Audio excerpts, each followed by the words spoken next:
I felt as if I had been born again when I got out into the mountains. There was something tremendous in the way they took a hold on me, making me feel sick at myself for anything I had done. I did not know where I was the first few days of that journey. I looked about me dazed and half-conscious, leaving my horse to pick his own way after Jake, who was always a little ahead. And Jake would turn round on his saddle ever and again, with a smile on his lips and a call to me. "You all right?" Nor would I answer, save for a nod of my head. At first, the mountains did not seem to get any nearer.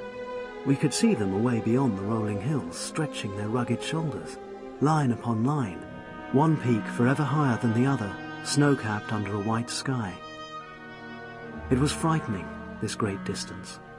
I felt the summits were unattainable.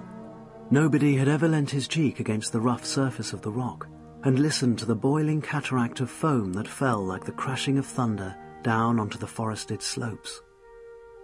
There would be no hands to touch, no voices to break upon the silence of these places, and the snow would be untrodden. Where we rode in the valleys, there were forests rising away from us on either side. Fir trees, I suppose they were, and growing massed together there was every possible coloured green amongst them. Vivid, startled patches toning with the soft and the pale, while below and above were the silver greens and the sombre, darkly clustered like a carpet of shadows. They stretched from us tier upon tier, immeasurable and bewildering, losing themselves finally in the crags of mountains.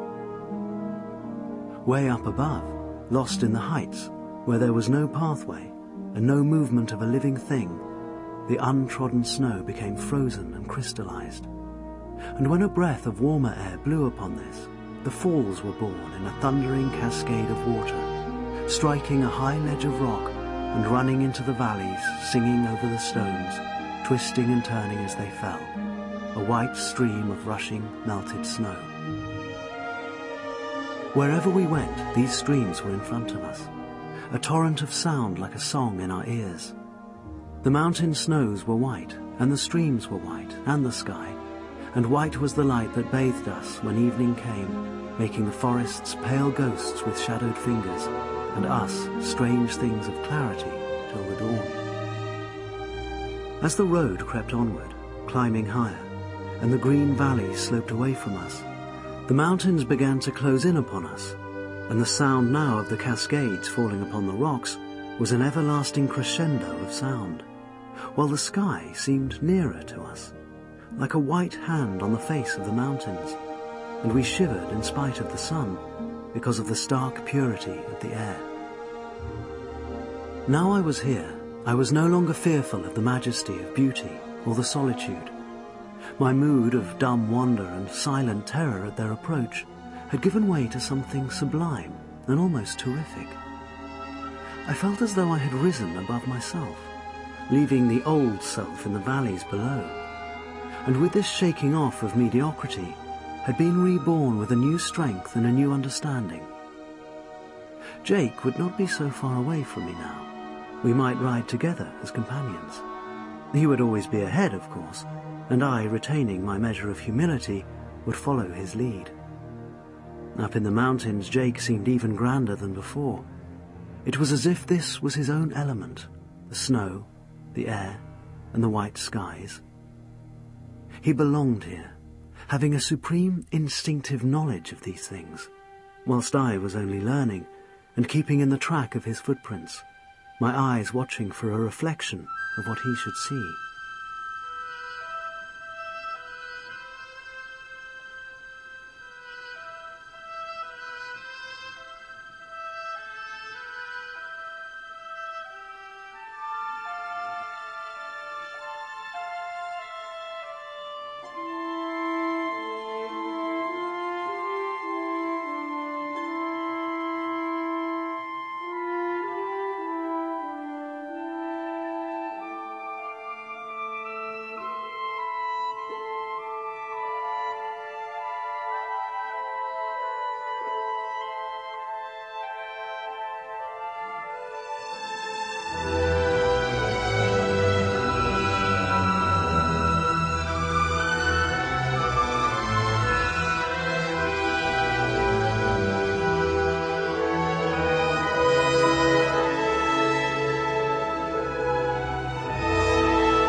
I wished I were a writer.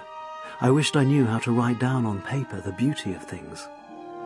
My father, having seen nothing of all this, would sit alone in the library before his open desk, and from his pen little thoughts would run, forming themselves into words, becoming in one stroke, in one flash, living images of strange loveliness, grouped like a string of pictures without names. Whilst I, groping in the darkness, could only wonder and worship, with the mountains rising up before me, their shoulders stretched above a bank of cloud, their frozen faces lifted in dumb expectation to a white, intangible sky. And below, the green forests clustered, the spreading branches turning away from the hard rock surface like reluctant fingers. I would describe the silence of a frozen lake, and the sudden sound of a foaming cataract of water splashing its way down into a forest stream. I would make some melody of music, linking the echoes of falls in a valley with the song of the stream, and mingling with this a gold pattern of lost sunlight on a trembling leaf. I would paint the still air, and the other mountains that I could not reach, and the white light at midnight, and the shiver before dawn. I would draw with a shadowed pencil the figures of two men, their horses motionless, standing on the sloping ground of a rough track, watching the sun go down behind a blue mountain. And when it was gone, there were patches of pink and silver, like fingerprints in the untouched snow. And the first man had a face that might have been carven out of stone, with the scar that ran down his left cheek as a crevice in a rock. He belonged here, to the colours of the setting sun, to the ridge of the mountains never climbed, and to the frozen air. I wished I had some gift of explanation, but in my mind there is this picture burnt with strokes of fire, treasured and unforgettable, of Jake astride his horse, the reins hanging loose on the horse's neck, while he sat with his arms folded and his head turned to the suggestion of pale light upon a mountain where the sun had been. And below us, the soft snow crinkled and melted, and the white, rushing streams fell into the valleys. We had climbed the highest point of our journey, and we stayed here transfigured, saying never a word, Jake happier than he had ever been, and out of my reach forever. If we could have stayed there, perhaps a breath of ice could have blown upon us, and we would have stood crystallized into eternity, the smiles frozen on our lips, the moment never changing, and the beauty of a thought remaining with us everlasting.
It was like existing indefinitely in a land of dreams, clearer than reality, where the spirit wandered of its own free will, untrammeled by desire and discontent.